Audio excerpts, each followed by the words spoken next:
Thank you for coming and thank you for being patient. And whoever you saw there was somebody who was much younger a long, long time ago.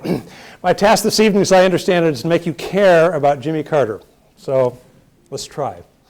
I became interested in Jimmy Carter when I was a student at Trinity College. Some of you may have heard of it. It's up the road a bit. In the early 1970s, when Jimmy Carter burst onto the national scene. And what was so striking to me was the fact that he spoke my language. He talked about being a born-again Christian, which is, of course, what we use to describe ourselves. And that got my attention, as well as the attention of a lot of other evangelicals, I think, at the time in the early 1970s. Just some brief biographical information about Jimmy Carter. Jimmy Carter was born on October 1st, 1924. Which means that he recently celebrated his 90th birthday. And if you're interested in trivia, I'll give you a bit of trivia, a couple of bits of trivia. October 1st, 1924 was also the birth date of William Rehnquist, former Chief Justice of the Supreme Court. You can use that to win a bet sometime if you like. It also was, perhaps this is a bit more interesting, was the day that Dallas Theological Seminary opened. So again, historians kind of look for juxtapositions like this, and that just happened to leap out at me. Jimmy Carter was the first president, one more bit of trivia and then I'll stop, first president born in a hospital.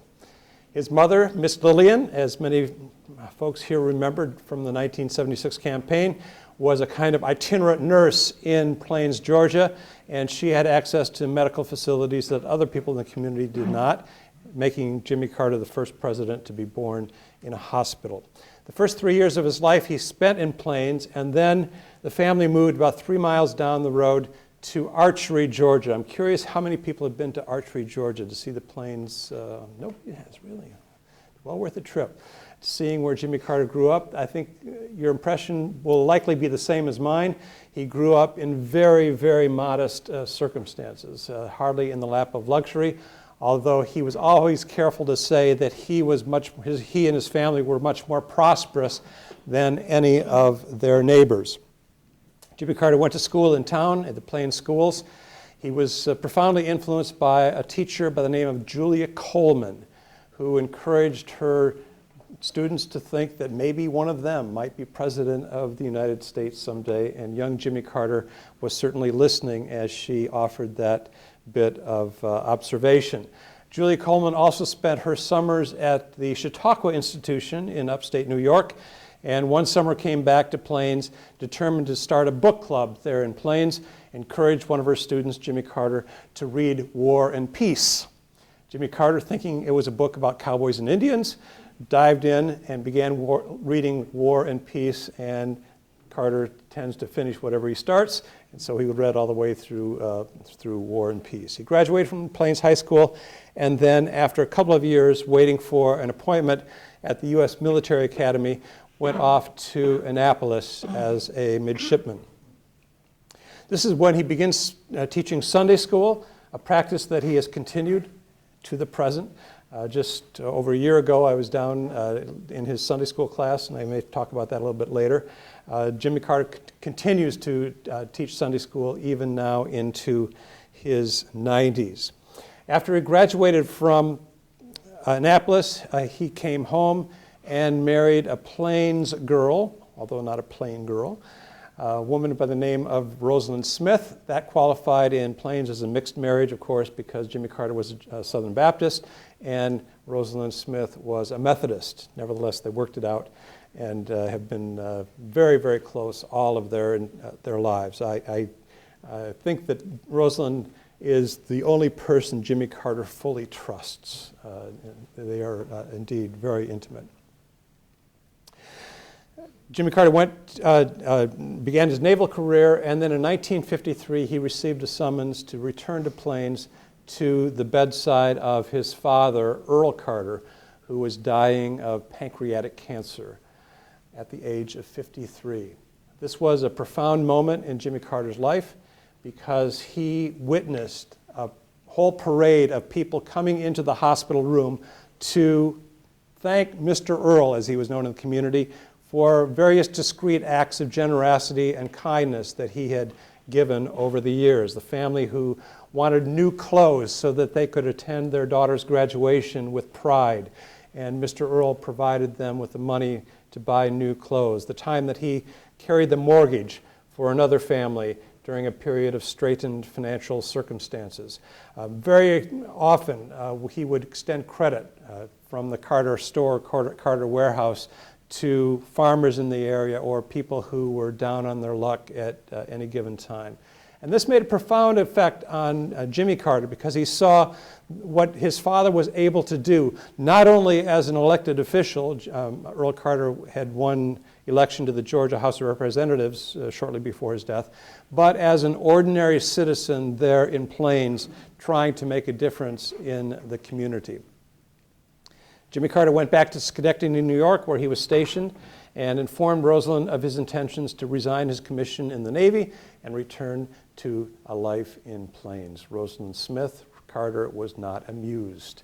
Apparently the word divorce cropped up several times in their conversations during this time, and the car trips from Schenectady, New York down to Plains, Georgia in southwestern Georgia transpired in almost total silence between these two very strong-willed individuals. Nevertheless, they settled into a life in Plains. The first year that Jimmy Carter ran the Carter warehouse, they turned a profit of only $200, but he decided to apply himself to learn business practices and techniques as well as farming techniques, and very quickly the Carter warehouse was turning a profit. Jimmy Carter also began to think about public service during this time, and in fact, on his 38th birthday, October 1st, 1962, he got up out of bed and put on his church trousers rather than his workaday trousers and informed Rosalynn that he was going to Americus to file papers to run for the Georgia State Senate. This is the first that Rosalynn had ever heard about this, or about his political aspirations whatsoever, and she was, to say the least, surprised. Carter himself told me that he can't believe he actually did that, but 1962 was a very different time from the 21st century, and there were different mores that obtained between husbands and wives at that time. Still, Carter really cringes when he talks about doing that without consulting with Rosalynn first. Rosalynn got into the process of campaigning. She made a lot of phone calls, even though she was a very shy woman. Made a lot of phone calls for the campaign, designed campaign literature, and Jimmy Carter, whenever he could afford a few minutes to get away from the office, would go to one of the towns in the district and introduce himself to voters. On election day, this is primary election day for the Democratic nomination for the state Senate, one of the political bosses in that district, a man by the name of Joe Hearst, a kind of prototypical cigar-chomping political boss in Quitman County, decided that somebody else, Herman Moore, should be the Democratic nominee for the Senate seat rather than Jimmy Carter. And on election day in Quitman County, there was a remarkable get-out-the-vote effort in favor of Herman Moore. Out of 300 or so registered voters in Quitman County, turns out more than 400 turned out to vote for Jimmy Carter, for Herman Moore rather, many of them in alphabetical order, down to the second and third letters of their last names. So it was really quite a remarkable effort on the part of Joe Hearst. Jimmy Carter was furious. He was livid. One of my favorite books of his, perhaps my favorite book of his, is an account of that election. It's called Turning Point, when he decides to run for political office for the first time. And the pages bristle with indignation. Here he had trusted the political process. He had gone into the whole election in good faith, and the process had betrayed him. And he decides to challenge it. He is able to get the help of a reporter for the Atlanta Journal-Constitution, and the following January, it is Jimmy Carter who takes office as state senator in Georgia. He begins his political career, all the while continuing his business career, and in 1966 he decides to run for governor of Georgia. This is a bitter campaign for him because he loses to, of all people, and some of the people in this room will recognize the name, Lester G. Maddox, the arch segregationist in Georgia, who had come to public attention on July 3rd, 1964. the day after Lyndon Johnson signed the Civil Rights Act of 1964, when he confronted 3 African-American men in the parking lot of his restaurant called the Pickrick Restaurant in Atlanta, Georgia. He confronted them with axe handles to prevent them from coming to eat in his restaurant and thereby desegregating his restaurant. This made him a celebrity, made Maddox a celebrity, and it is Lester Maddox who wins election to governor in 1966. Jimmy Carter was utterly crestfallen by this. Friends and family talk about him back in Plains after the election loss, and he was disconsolate, walking around the town in the fields, very often in tears, trying to figure out why God had let this happen to him. And this is the moment when he has a real religious transformation. Jimmy Carter, at the age of 11 in 1935, had been converted in a born-again experience, as evangelicals do, in his Southern Baptist context, and was baptized into the Plains Baptist Church. But it was after the election of 1966 when he has a real period of soul searching. And he consults with his sister, again, some of you remember this name, Ruth Carter Stapleton, who was a Pentecostal evangelist. And Ruth comes to Plains to talk with her brother. They walk in the fields, and Jimmy Carter has what I always call, in evangelical parlance, a rededication of his life to Jesus, determined to live more fulsomely and more wholeheartedly as a Christian believer. In fact, that same year, shortly after his rededication, he embarks on 2 mission trips, one to Lock Haven, Pennsylvania with other Southern Baptist laymen, where he goes around knocking on doors to tell people about Jesus. In fact, the first time I ever met Jimmy Carter was at before a conference in Atlanta at Emory University. And what he wanted to talk about in this small gathering was what he called the unsurpassed joy of telling others about Jesus, or he usually refers to Jesus as Christ, telling others about Christ. Later that same year, he also goes on a second mission trip, this one to Springfield, Massachusetts. And he's paired at this time with a Puerto Rican minister, a man by the name of Eloy Cruz. And they go into Spanish-speaking neighborhoods in Springfield, Massachusetts. Carter, with his rudimentary command of Spanish, would read from the Bible, and then Eloy Cruz would preach, again in Spanish, to people who were interested in knowing more about Jesus. At the end of the week, Carter asked Cruz why he was so successful, why he was able to have the persuasive power that he had with the various people that they talked to that week. And Cruz was very diffident. He was very shy about this, and he thought that Carter was superior to him in many ways. And Carter kept pressing him. And finally he said, "Senior Jimmy, the secret to the Christian life is to have 2 loves in your life, one for God and one for the person who happens to be standing in front of you at any given time." And Carter has quoted this again and again and again throughout his career as being a formative moment in his understanding of the faith. Carter goes back to Plains and begins almost immediately to think once again about running for governor of Georgia. And in 1970, he does indeed announce his candidacy for governor. This is not a good campaign. This is a tawdry campaign.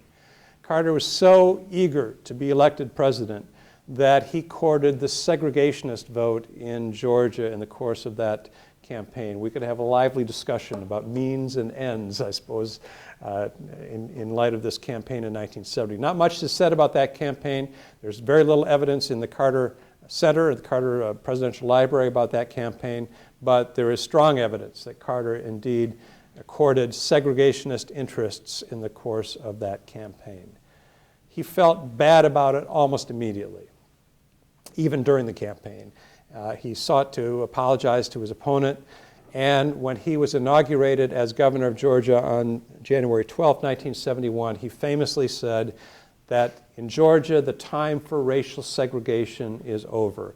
So he repented almost immediately of that rather unseemly campaign.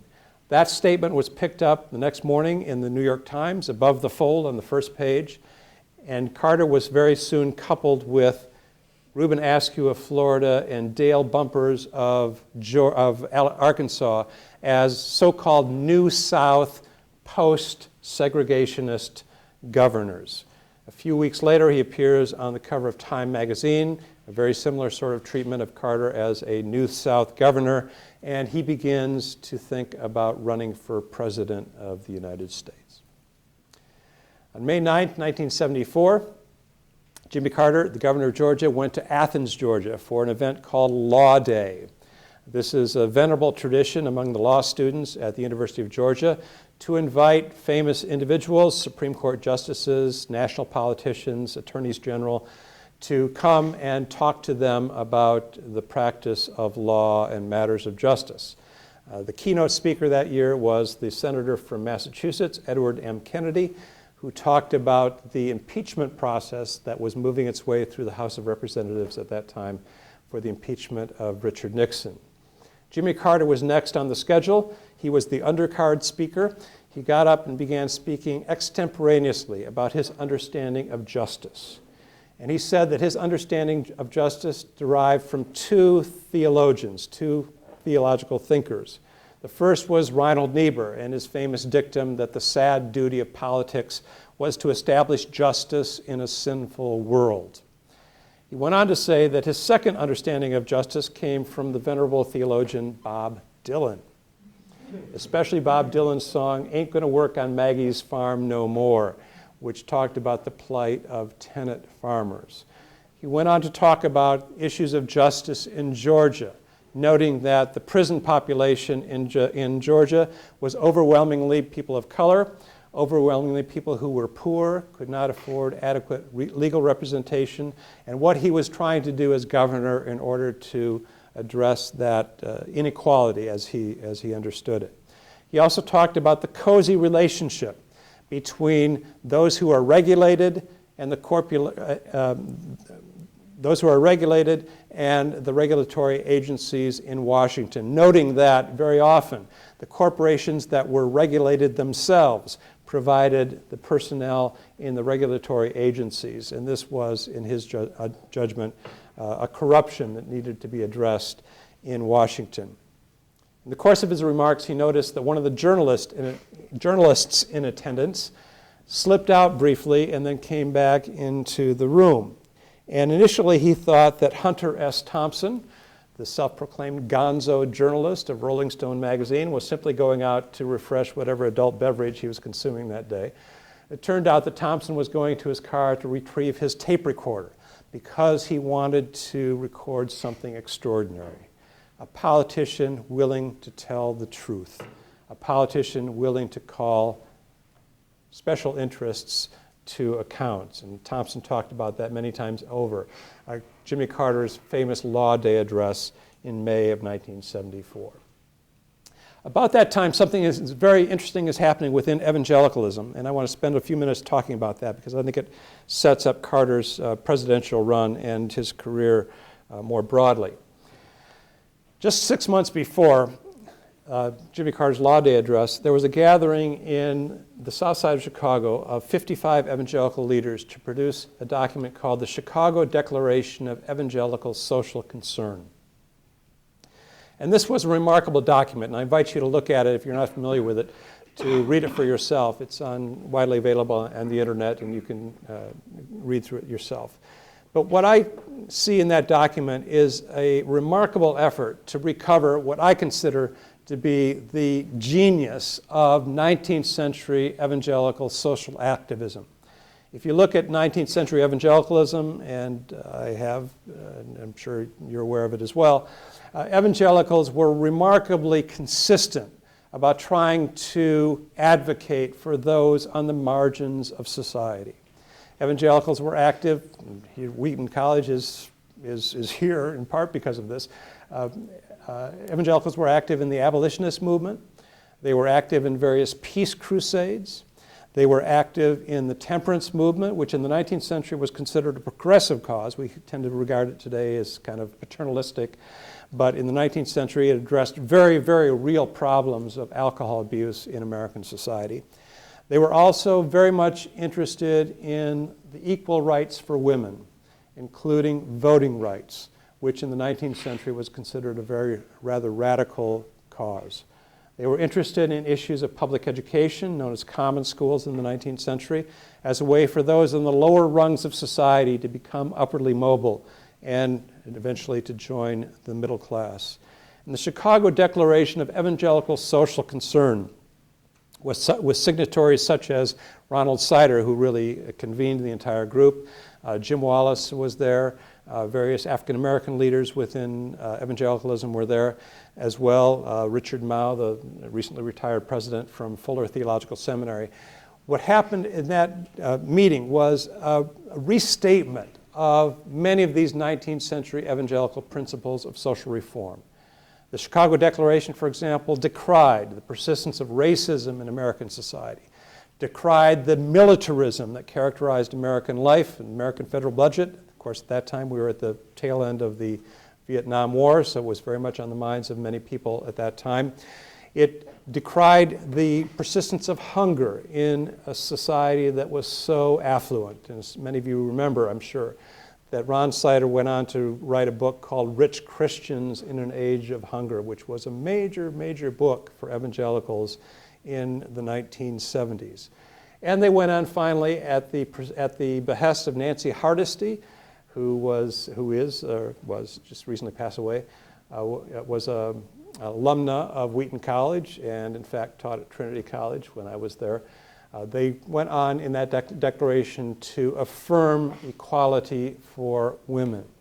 And part of what I argue in this book, and I wish I could hold it up for you. It's a splendid book, by the way. I recommend it. Part of what I argue is that Carter's campaign for the presidency drew on many of these same themes. And I'm not going to argue that Jimmy Carter was elected president because of the support of progressive evangelicals, because first of all, they weren't that large a number at that time. But he called on many of those same themes in his campaign for the presidency in 1976. Carter announces his campaign for the presidency, or for the Democratic nomination, on December 12, 1974 at the National Press Club in Washington, then goes down to Atlanta to announce a second time that same day, and then begins his arduous campaign in the precincts of Iowa and the small towns of New Hampshire in particular, introducing himself to voters. People from that time, people I've talked to who remember him during those years, remember him as an extraordinary retail campaigner. Carter has never been a great orator in the tradition of even Barack Obama, but other politicians who might come to mind. In fact, Eugene McCarthy, the former senator from Minnesota, once described him as a rhetorical mortician, which is not exactly a compliment. But on a one-to-one basis, Carter was, in fact, quite extraordinary, and he spent a great deal of time at the grassroots introducing himself to the voters. And then, of course, on January 19th, 1976, he wins the Iowa precinct caucuses, goes on to win other primaries. I think probably his most important victory and the contribution to American life for which he has not received enough credit was his victory in the Florida primary in March of 1976, when he defeated his fellow Southern governor, the most notorious segregationist, arguably, in American history, George C. Wallace. And Carter, I think, has never received enough credit for effectively ending the political career of George Wallace in the Democratic primaries in 1976. He goes on, of course, to win the Democratic nomination, and then eventually moves into the general election campaign. He was on course, on track to win a landslide election in 1976, and then on September 20th, Playboy magazine hit the stands, and some of you remember that Jimmy Carter in that interview acknowledged that he had looked on other women other than his wife, with lust. And the press had a field day. For evangelicals, that is an utterly unremarkable statement, right? What did Jesus say in the Sermon on the Mount? You have read that you cannot Kill your brother. I tell you, if you hate your brother, it's as though you've killed him. If you've looked on another woman with lust, it is as though you have committed adultery. So it's an utterly unremarkable comment. But the press had a field day with it, and Carter squeaked to election on Election Day in 1976. Carter's first official act as president was to pardon Vietnam-era draft resistors, trying to put that sorry chapter in our history to rest and put it in the past. He also recognized that for the United States to have any meaningful relationship with the third world countries, or particularly with Latin American countries, we must renegotiate the Panama Canal treaties. This is something that had been in the works since the Lyndon Johnson administration, but Carter, early in his administration, pushed that through, even though it had cost him a great deal of political capital to do that. He also sought to move American foreign policy away from the reflexive dualism of the Cold War and toward an emphasis on human rights. And human rights is still very much part of our conversation when we talk about foreign policy. His emphasis on human rights did succeed in freeing a good number of political prisoners around the world, even though it angered some of our allies, especially those allies in totalitarian nations. But Carter thought that was the right thing to do. He pushed for the ratification of the Equal Rights Amendment to the Constitution. In fact, after leaving office, Rosalind Carter often said that her biggest disappointment about their time in Washington was the failure to win ratification for the Equal Rights Amendment to the Constitution. Carter sought to act in a moral way as president, is what I'm trying to argue. Even his repeated admonitions about needing to become energy independent, he framed in moral terms, the moral equivalent of war. Some of you remember that from the Carter years. Carter, nevertheless, faced a difficult task as president. I sometimes say that he was dealt a bad hand as president. The economy was in free fall when he became president and did not improve appreciably during his administration. He was dealt a bad hand. In some ways, it was a hand that he played badly. I think even he would recognize that. But he was also facing something that I did want to spend a little bit of time on this. He was facing something that he simply did not expect, and he was utterly blindsided by that. And that is that evangelicals themselves would turn against him, one of their own, in the course of his time in office. And I want to spend a few minutes talking about that. People often talk about the rise of the religious right as a direct response to the Roe v. Wade ruling of January 1973. People like Jerry Falwell and Pat Roberts and others have been explicit about this. In the course of writing this book, as well as some previous works, I've tried to explore this. I have concluded that that is utter fiction. Abortion was considered for evangelicals throughout most of the 1970s a Catholic issue. So the question remains, what got the religious right going as a political movement? As most of you know, evangelicals were not politically organized throughout the middle decades of the 20th century. It was really Jimmy Carter's campaign itself that began to lure evangelicals into the political arena, even though they were not organized in any way similar to what the religious right would do later in the 1970s. To go back to the history of religious right, and I will try to do this quickly, but I'm happy to fill in more details. You have to go back to the Civil Rights Act of 1964, which I mentioned earlier. Title VI of the Civil Rights Act forbids racial discrimination or racial segregation in public institutions. What happened was that in response to a previous Supreme Court ruling in 1954, especially in the South, many churches had started what came to be known as segregation academies to avoid desegregation in the public schools after the Brown v. Board of Education ruling of 1954. In Holmes County, Mississippi, a group of parents saw what was happening, and they filed suit. What was happening was that the number of white students in the Holmes County, Mississippi public schools dropped, the first year of desegregation from, I'm going to get the numbers wrong here, but this is roughly the case, dropped from 640 to 27, the first year of desegregation. The second year of desegregation in Holmes County, Mississippi, that number dropped to 0. There were no white students any longer in the Holmes County, Mississippi schools. Several families in Holmes County also noted that at the same time, several segregation academies, church-related, sadly, were filing for and receiving tax-exempt status from the Internal Revenue Service. And they filed suit to stop this. Again, it's more complicated than I can get into right now. But what happens is that this suit moves through the courts, and on June 30th, 1971, in the District Court, District of Columbia, the court rules that any organization that engages in racial segregation or racial discrimination is not, by definition, a charitable institution. Therefore, it has no claims on tax-exempt status.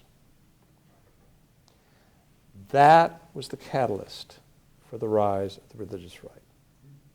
Jerry Falwell, who had his own segregation academy in Lynchburg, begun in 1965, famously complained that in some states it's easier to open a massage parlor than it is a Christian school, by which he meant a segregated school. The IRS then begins to try to enforce the provisions that are upheld by the Green v. Connolly decision of 1971. They send out questionnaires to schools and other institutions to ask about their racial policies. And one of those questionnaires lands on the desk of Bob Jones, Jr. in Greenville, South Carolina, who responded in effect, I don't think he probably used this language, but I'm going to venture it, hell yes, we segregate. We believe the Bible tells us to segregate, thereby all but ensuring that the IRS is going to follow up on that.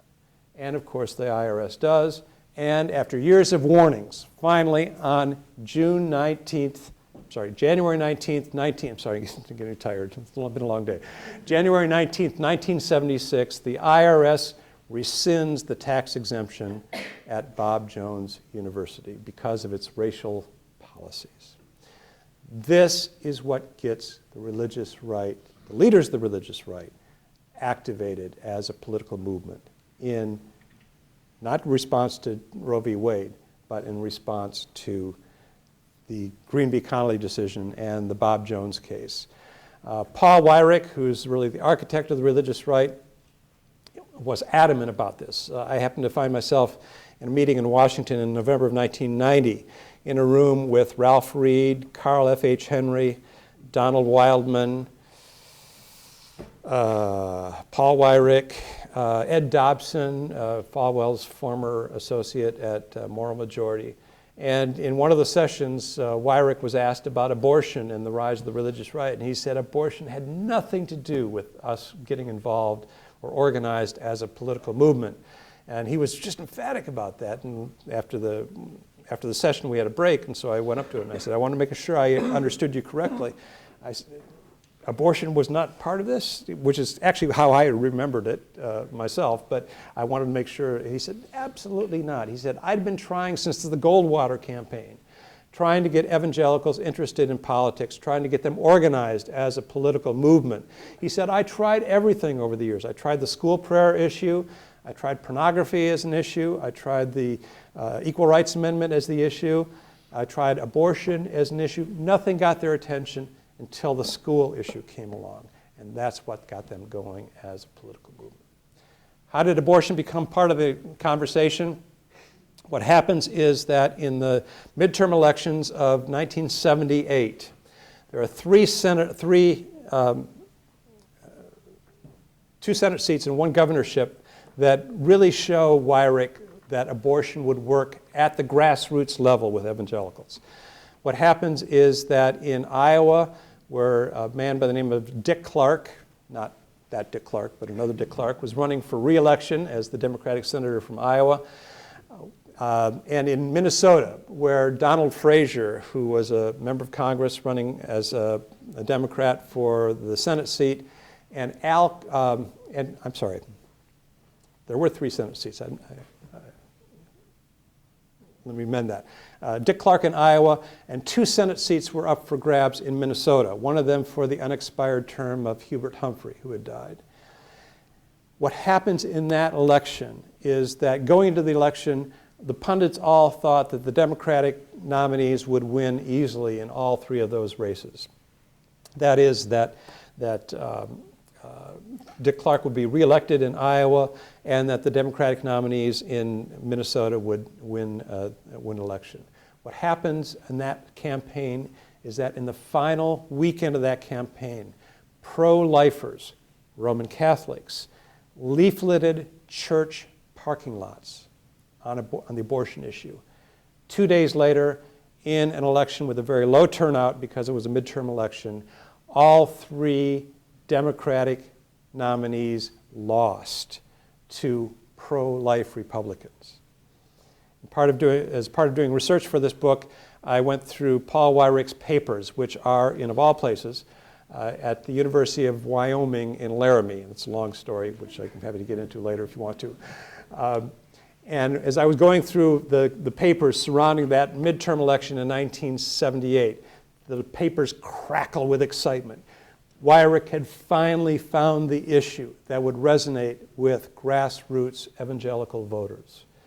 Some of you remembered that within several weeks, a man by the name of Francis Schaeffer begins touring the country with a film that he had made, produced by his son, Frank, at that time known as Frankie, and co-starring C. Everett Koop, a pediatric surgeon from Philadelphia, called Whatever Happened to the Human Race, arguing that any society that countenances abortion will very quickly also sanction infanticide and euthanasia. All of this was part of what Schaeffer called secular humanism, which was a kind of cancer, an agent of moral decay in American society. So it's not until 1979 that abortion becomes an issue for the religious right. Ascribing the religious right to the Roe v. Wade ruling, I call the abortion myth, because it really is not supported by the historical facts. In that election in 1980, of course, Jimmy Carter loses to Ronald Reagan. And evangelical voters move en masse to Ronald Reagan, away from Jimmy Carter, their fellow evangelical. In all fairness, many other Americans moved that way as well. Carter's campaign was going very well, actually, until the final weekend of that campaign. Election day happened to be the 1-year anniversary of the taking of the hostages in Iran. And throughout that weekend, going up to election day, of course, the media were playing up the anniversary, and Carter's, some of you remember that Carter's approval rating, or his standing in the polls, just plummeted that final weekend. And of course, Ronald Reagan was elected president in 1980. That was a very bitter loss for Jimmy Carter. I will finish up here in a minute. I know you've been waiting a long time this evening. I apologize for keeping you a little bit longer, but it was a devastating loss for Carter, and even more for Rosalynn. They went back to Plains. Rosalynn was angry. She was bitter. When I asked Carter about this, I asked how he was able to rebound so quickly from his devastating electoral loss in 1980.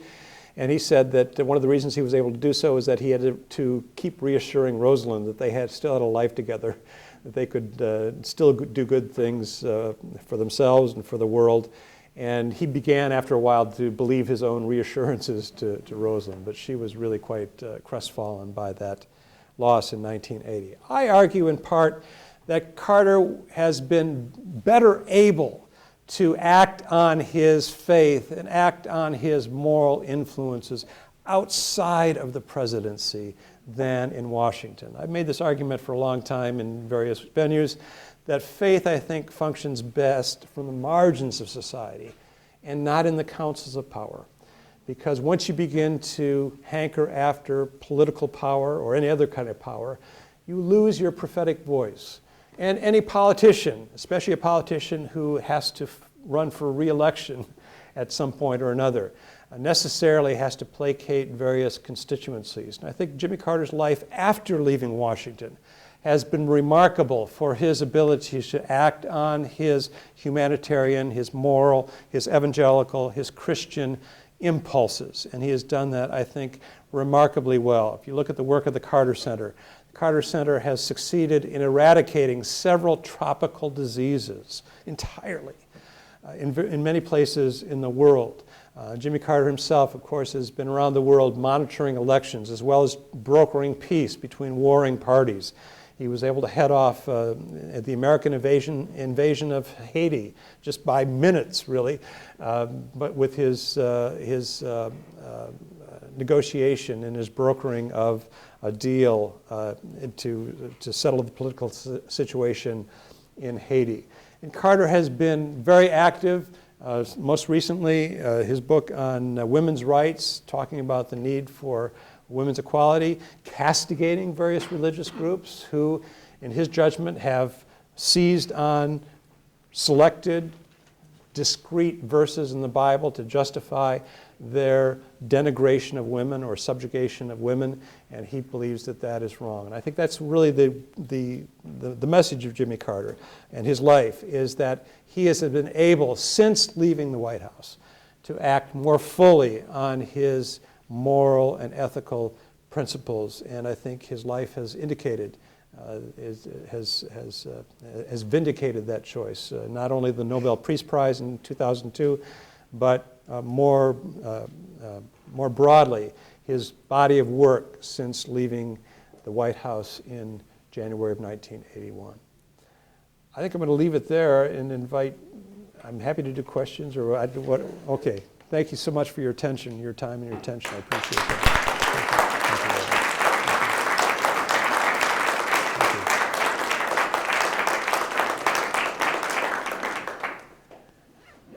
I'm a cheap date, so if you have questions. Yes, please.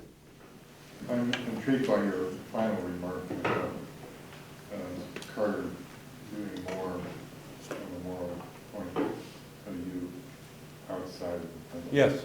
However, I'm asking you to speculate here a bit.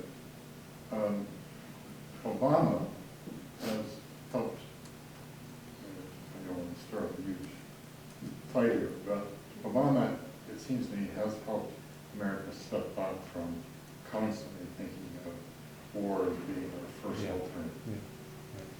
So, knowing what you know about Carter, had he won the second time around, Yeah. was he in a position, were his viewpoints, were his manner of leading ones that could possibly have helped shape another attitude about America's service in the world? Yes, that's a great question. I think he would have. When I talked to him about what a second term would have looked like, the first thing he mentions, unsurprisingly, would be that he would have followed through with the Camp David Accords. And in fact, it's a real, I think it's a bitter disappointment to him that none of his successors have really followed through on the very hard work that he did at Camp David. I don't know if anybody's read the Lawrence Wright book, 13 Days in September. It's really quite remarkable. It's not, I don't think it's a particularly well-written book necessarily, but it really does chart out Carter's extraordinary efforts to bring these two ancient enemies together into a peace accord. And he's deeply disappointed that all of his successors, both Republican and Democratic, have not followed through on the peace accord. So that's the first thing he mentions. He's also very proud of the fact that no American soldier died in military conflict during his presidency. Now, some of you remember that he did try the rescue in Tehran, and there were, I believe, 4 soldiers who died in that. But that, technically was not a military conflict. It was a rescue attempt that went badly awry. He's very proud of that. He's often talked about the the fact that the best military armaments are those that are never used. He was criticized in the 1980 campaign for being soft on defense, but that really was not accurate.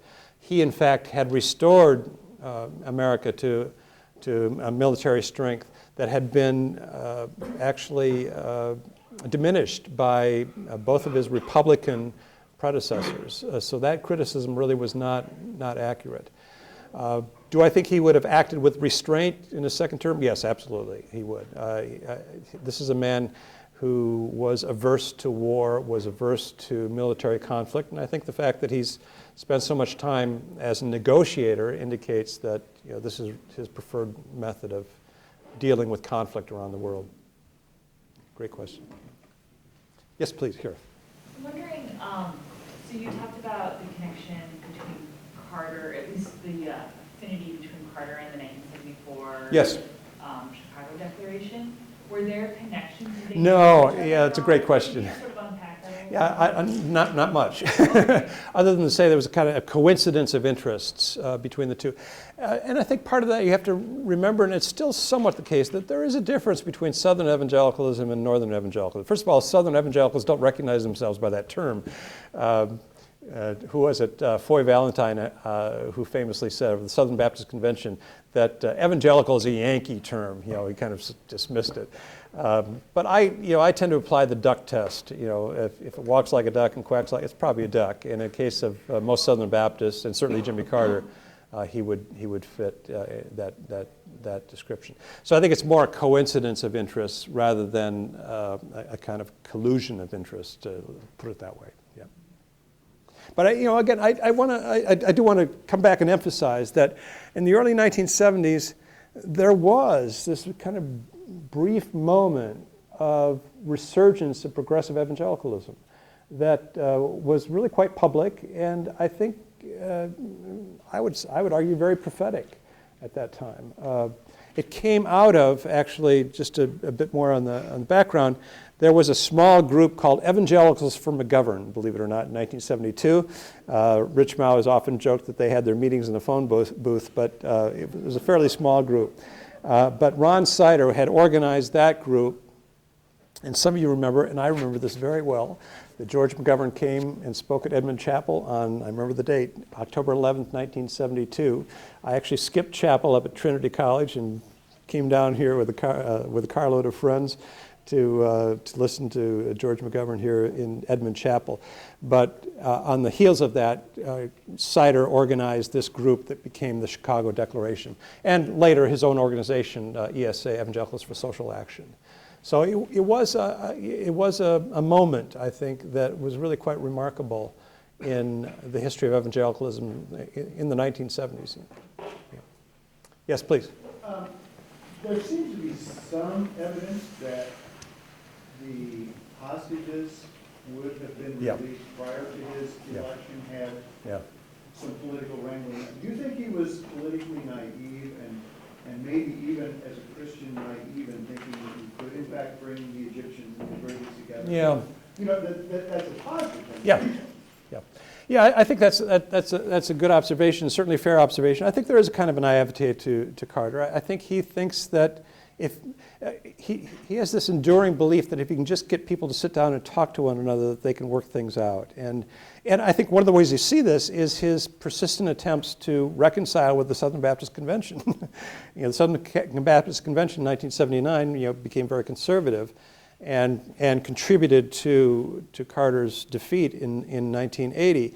And at various times over the last, since then, he's convened these groups, well, if we just get together, we could certainly work this out. And I sometimes describe his relationship to the Southern Baptist Convention as a dysfunctional marriage, because they have separations and then they have these brief reconciliations, and then I think they're finally to the divorce stage between the two of them. But he believes that, I think, and there's kind of a fetching naivete to that, and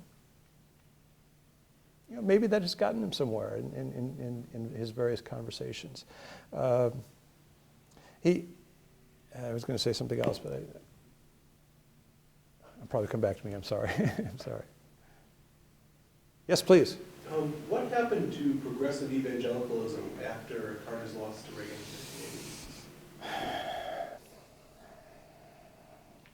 Mark Hatfield left the Senate in 1997. I think there is now a younger cohort. Jim Wallace is very encouraged by what he sees as he travels around the country. The Sojourners Group, I think, is doing some very good things along those lines. People like David Gushee, who's down at Mercer University, is certainly articulating those concerns. Tony Campolo continues to travel. He's probably been here recently. He stops by here every so often, I know. But I think what happened was that progressive evangelicals, unlike the leaders of the religious right, did not have their own media empires in the 1980s. Falwell had his television program. Robertson had his whole channel. He had his own satellite. You go down the list. There were a lot of them. And they used their bully pulpits, to use Theodore Roosevelt's term, to political effect. And people like Ron Sider and Jim Wallace simply didn't have access to that sort of media, constant media. Before Dobson retired, James Dobson retired, he was on, 600 radio stations a day? Half an hour every day. Think about that. 600 radio stations a day for half an hour. And a lot of it was really political. And my argument is that that's really skewed the direction of evangelical political sentiment. I think it's a tragedy myself. I've spent my entire adult life trying to bring evangelicals back to their better selves, in my judgment, and to reappropriate what I consider the noble legacy of 19th century evangelicalism. And instead it's gone in the different direction. Mark Hatfield was a beacon. And he was an extraordinary man in many ways. And to lose him, you really don't have any longer a politician of national reputation who represents progressive evangelical values. I mean, unless I'm not aware of somebody. You have plenty of religious right types, but somebody who represents progressive evangelicalism, it's just not there. Yes, please. Is it possible that that's related to a demise of social gospel mainline? Yeah, I suppose it is. I mean, there's such different movements, I think, in their 20th century iteration that I guess I'd be reluctant to say that that's the reason for it. I'm not trying to make it the reason, but it is interesting. Yeah. Again, a coincidence. Yeah. Yeah. That's right. Would there be an association perhaps with the new pope? Yep. I think that's possible. Certainly, and that would be, we're getting different soundings from the Vatican now from what we received during John Paul's papacy and certainly Benedict the 16th. I know Jim is very encouraged by what he's hearing from Rome, and I don't know what's going to come of that. But yeah, I think that's possible. Yeah. Yes, please. Now, do you think there was anything that Jimmy Carter could have done himself to retain the evangelical vote in 1980, or were things just out of his hands by that point? That's a great question. The question was, is there anything Jimmy Carter could have done to retain the evangelical vote? Part of it, again, was the naivete. The person who mentioned this, I think, is gone now. But Carter was blindsided by this. And I asked him when he first figured out he was in trouble with evangelicals. He said, my sister told me. She said, Jerry Falwell's up in Juneau, Alaska, saying that you're not a Christian. And Carter said, what? He was dumbfounded by this. And so he was not aware of this. And he finally brings into the White House a Southern Baptist minister by the name of Bob Maddox, whose job is to serve as kind of religious liaison. I had a long conversation with Maddox, and he said by the time he got there, which was fall of '79, he thought the game was pretty much over, that the Falwell and others had really moved things in a very different direction. Carter also said he knew he was in trouble when with the conservative takeover of the Southern Baptist Convention. There's a great anecdote about this. After that conservative takeover, a delegation of Southern Baptist preachers, the leaders of the convention, came to the Oval Office, and were somewhat confrontational toward Carter, who himself was a Southern Baptist, of course. And at the end of the conversation, Bailey Smith said to the president, he said, "Mr. President, a lot of us are praying that you will give up your religion of secular humanism." And Carter, if you read his White House diary, he goes back to the White House that night and asks Roosevelt, "What's secular humanism?" The other thing that working against Carter was that there was a gathering of evangelical leaders convened by Billy Graham at one of the hotels at the Dallas-Fort Worth airport. They actually had an entire floor of the hotel for several days of meetings to strategize on how they could dislodge Jimmy Carter from the presidency, how they could defeat him for re-election. And what comes out of that meeting is that they decide to approach several Republican candidates who they think might earn their allegiance.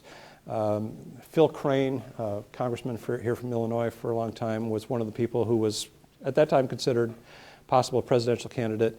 Governor of California, Ronald Reagan, of course they had serious qualms about him because he was divorced and remarried. He also came from Hollywood. He's not actually known to evangelicals as a redoubt of piety, I think. And the other one was John Connally, who was former governor of Texas and Nixon's Secretary of the Treasury. I'll just tell you a quick anecdote about this. A couple of these preachers were dispatched to go to talk to Connally, and they went to visit him on his Texas ranch, and apparently the conversation was going very, very well until they asked his views on secular humanism. And no one apparently had briefed Connally that secular humanism had become a code phrase for everything that was wrong in America. And Connally said, "Well, don't know much about it, but sounds good to me."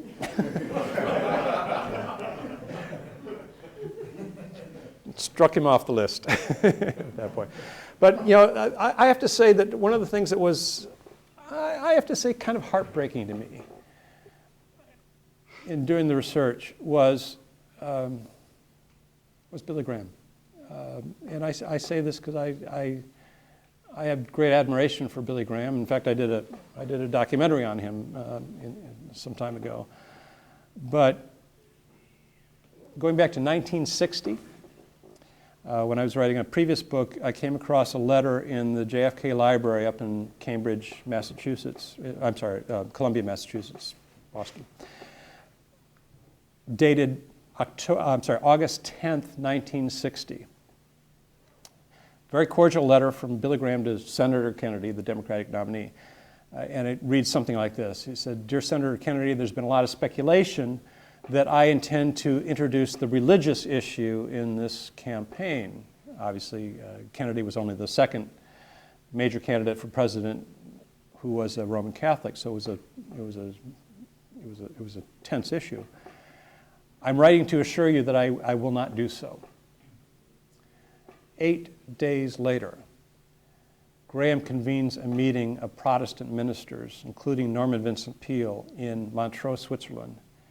And the purpose of that meeting was to discuss how to deny Kennedy's election in November. In the case of Jimmy Carter, I mentioned this gathering in Dallas-Fort Worth. 11 days, don't quote me on this, I'm working from memory, but 11 days after that meeting, Bob Maddox, this guy who was the religious liaison for Carter, visits Graham in Montreat, North Carolina, at his home, and comes back with a report that Billy Graham fully supports Jimmy Carter. I'll let you draw your own conclusions, but I have to say that I found that, I was disappointed. Please. You made it sound like the objective of the religious right, they were just looking for a hook, something, the issues of abortion and the segregation issue, which was kind of one really sort of they latched onto, those were just hooks. They found what really worked. But what was the real objective? I mean, what was the real objective? Was it about political power? Yeah, I think it was. Political power, political influence. No, and there were other things that came into the mix. One, by that time, Phyllis Schlafly had really kind of riled everybody up about the Equal Rights Amendment. Some of you remember that Anita Bryant had her Save the Children campaign in Miami over the issue of extending civil rights to gays and lesbians and so forth. So that all fed into it. In the White House Conference on Families in 1980, in many ways it was kind of it became a kind of catalog of complaints against Carter. But I think it was a matter of influence and access. And I mentioned this conference in Washington in 1990, and this was really 10 years after the election of Ronald Reagan, obviously. And one of the complaints that Weyrich made about the religious right, he said, once we elected our guy, we were content simply to have access to the White House, which would argue that maybe that was the issue, just to have that sort of access to power, to be able to call the White House or to stop into the Oval Office and visit with the president. That's a pretty cynical view. I don't know if I want to go there entirely, but I think it had to do with power. And I think I won't dismiss entirely that these folks had strongly held moral convictions on one issue or another that really drove them. But I think, again, once you get... I'm sorry? Those convictions got changed. The convictions changed. Yeah, the convictions changed, absolutely. But, again, it kind of goes back to my larger point about, faith on the margins of society. Once they got involved in the political process, it's kind of a heady thing. It's intoxicating to think about the pursuit of power and what you might do to get power and what you'll do when you get power. And I think that probably it became kind of a self-fulfilling thing in some ways. For its part, by the way, the Reagan-Bush campaign was not sure that abortion was going to really work for them as a political issue. Some of you remember that George Bush, flip-flopped on that issue when Reagan tapped him as vice president. But also, the famous rally down in Dallas at the Reunion Arena on August 22nd, 1980, when Reagan came to the dais, he'd been coached rather extensively, said, I know this group can't endorse me, but I endorse you and what you're doing. It brought down the House and arguably sealed the election, I think, for him in August. But when I was out at the Reagan Library, I looked through his speech that he gave. Here he had 10, 15,000 evangelicals. He talked about the school issue, the IRS. He did not mention abortion. Abortion was not part of the speech. Yes, please. So my question relates to the kind of connection you draw between 19th century progressive evangelicalism and what you see in Jimmy Carter. And I guess based on my limited historical understanding, in the 19th century progressive evangelicalism came to this kind of tension between the modernist and fundamentalist kind of controversy that it seems to me wasn't based so much on the actual social justice practice so much as on the more intellectual kind of the fear of allowing these secular ideologies to kind of show how we interpret scripture, how we approach scripture. And I'm wondering what connection, if any, or differences you see between that tension and the way that the religious right came to eclipse the kind of resurgence of progressive evangelicalism. It's a great question. The chronology is a little off here. The modernist thing really doesn't crop up until the early part of the 20th century. And the fundamentals, which are published between 1910 and 1915, are an attempt to refute modernism and articulate a very conservative understanding of Christian orthodoxy. So it's a little bit later than what you're talking about. But in many ways, the culmination of those tensions, and I don't want to overemphasize it, but the culmination of those tensions really was the Scopes trial in Dayton, Tennessee in 1925. That's when evangelicals really begin to remove themselves from the larger society and construct what I call an evangelical subculture in the middle decades of the 20th century. So that's more the timing on things. And remind me again, your tie with the religious right was what? Yeah, so my question is, what similarities do you see between that tension in the early 19th? Oh, I see, right. With the eclipsing of the religious life, kind of eclipsing the prospects of progressive evangelicalism. Yeah, I mean, there are tension, in this case, it's a tension internal to evangelicalism, whereas the modernist stuff was, evangelicals define themselves against the mainline Protestants and others. So it's a tension within evangelicalism. And I think, it probably can be demonstrated, not only through American history, but through history generally, that in times of real crisis or social upheaval, there is a strong attraction for more conservative articulations of whether it's theology or politics. I think you saw that in the modernist controversy, fundamentalist modernist controversy. You're quite right to see a parallel. And in the case of the religious right, you had, some of us lived through the 70s. It was not a pleasant time. The 70s were really a time of utter upheaval in American society. We're just coming out of the counterculture, the Vietnam War, Watergate, economic crisis, Arab oil embargo. So there's an attraction to a more conservative articulation of both the faith and politics. And I think that was part of the tension that was at play at that time. It's a great question. Please. You just mentioned all of these other underlying things that were going on in society. And, any decade, any election has got the economy and, war and terrorism and go back to military industrial, all this kind of stuff.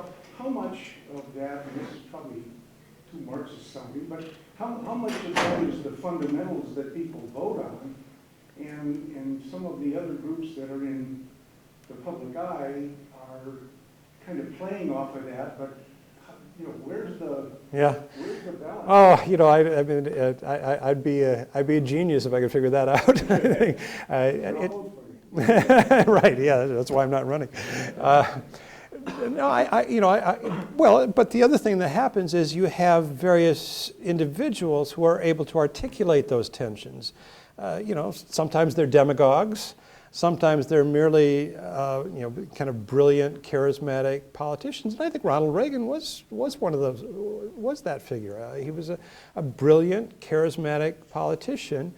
And Carter, was not a terribly charismatic person in many ways. And he still isn't, by the way. He's a very quiet, purposeful man, but he's not Bill Clinton. I mean, he's not Ronald Reagan. In fact, by the way, I can't imagine two personalities more different than Jimmy Carter and Bill Clinton.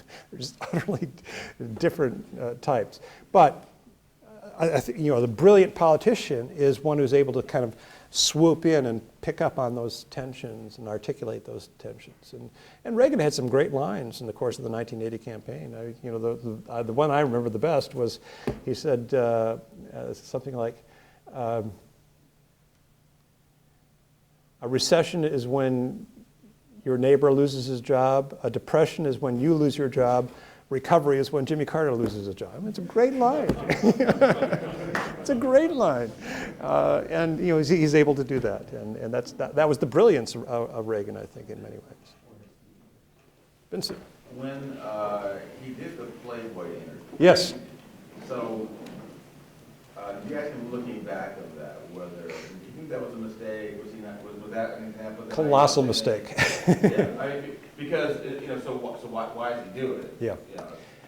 The question was, why did he do the Playboy interview? He did the Playboy interview because he was afraid. He was afraid that he was coming across as kind of this goody two-shoes and morally superior to anybody else. And so he thought that giving, well, first of all, the venue of the interview, but also the things he said in that interview. If you look through the interview, it's very intelligent, actually. And there's nothing that anybody in this room, I shouldn't say that, but I doubt that there's anything in the interview that anyone in this room would find theologically objectionable. I mean, it's orthodox evangelical thought, but the venue was not the right thing. And just what happened was that he dropped 15% in the polls after that Playboy interview came out. It's not just evangelicals. It was, I think, larger public, and I think Gerald Refshun, maybe it was Jody Powell, I forget, said what the Playboy interview did was kind of establish sort of the weirdo factor, what he called the weirdo factor. He would say something like this about lusting after someone else in his heart. And some of you remember that after that Playboy interview, that one of the editorial cartoon I remember was Jimmy Carter looking at the Statue of Liberty in a state of undress and that sort of thing.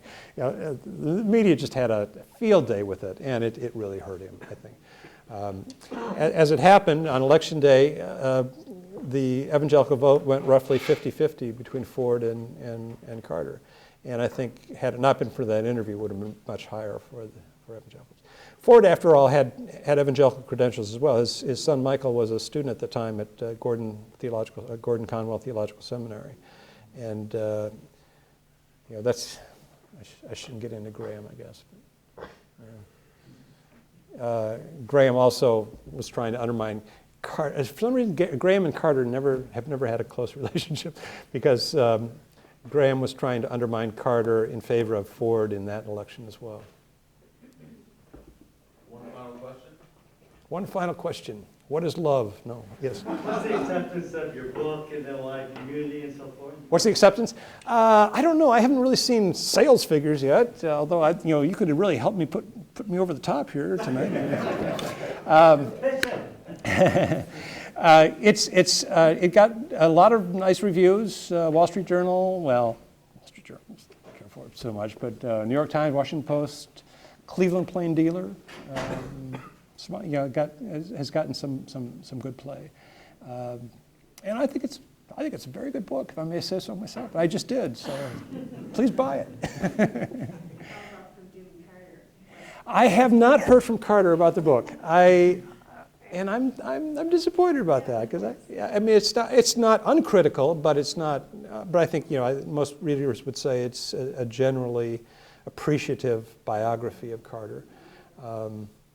But he's a funny guy in some ways. He's a very private man, and he has a sense of himself. And if someone comes along with a little bit different perspective, maybe, I don't know, he doesn't like that. The end of the book is an epilogue. It's called Sunday Morning in Plains.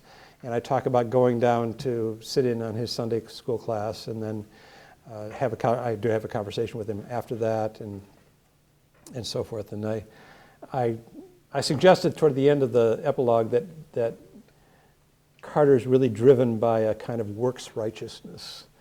Even at 90 years old, he's still frenetically busy. And Rosalind said, "I don't even look at the calendar beyond a week in advance because we're always off somewhere, and I just can't keep up with it." But he's kind of driven, I think, in some ways. I called it works righteousness. I don't really mean it as a theological category because I think he's an orthodox evangelical who does not believe in works righteousness as Luther told us not to do. But I think there is a kind of drivenness to him. And he acknowledged that, in fact, that a lot of that had to do with the fact that he was not reelected. That his activities after leaving the White House have been an attempt to redeem himself. The book is called Redeemer, by the way, and I think that's one sense in which he has sought redemption. I use the term redeemer in other ways as well, but for him, that was his way of earning redemption, I think. You've been wonderful. Thank you. I'm so sorry I've been... Thank you so much. Thank you.